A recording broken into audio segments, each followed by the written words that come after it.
अनोखा music presents DJ Guterres राज, DJ Shivpal बाबू।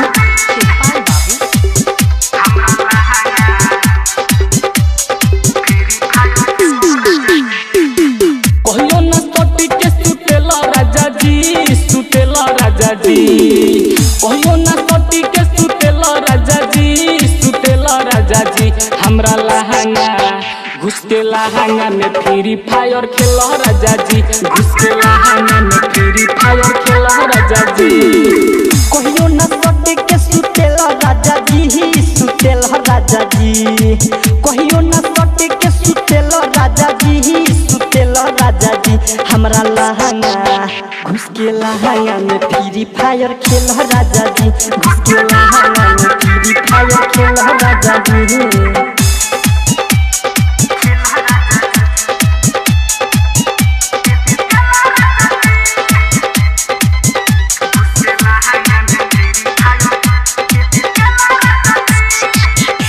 सुनिए राजा रउआ तोरी जनी देरी, एक करोसा भाद चिखली एक बेरी। शिवपाल बाबू।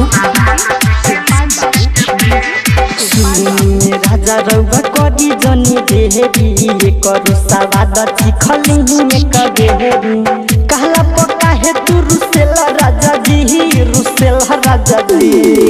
कहला पक्का है तू रुसेला राजा जी, रुसेला राजा जी। हमरा लहंगा घुस के लहंगा में फ्री फायर खेला राजा जी, घुस के लहंगा में फ्री फायर खेला राजा जी। अनोखा म्यूजिक प्रेजेंट्स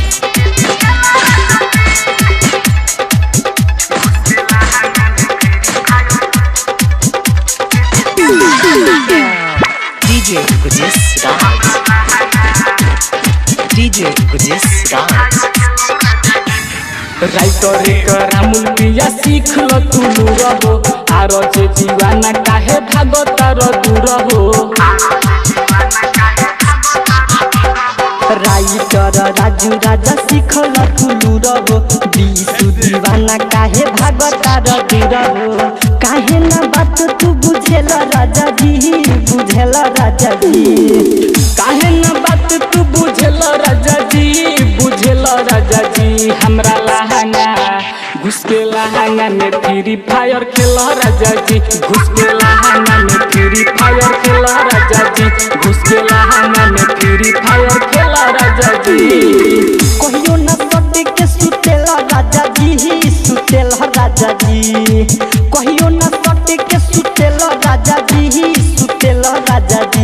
हमरा लहंगा घुस के लहंगा में फ्री फायर खेला राजा जी, घुस के लहंगा में फ्री फायर खेला राजा जी। प्रिंस रिकॉर्डिंग स्टूडियो कलैया नेपाल।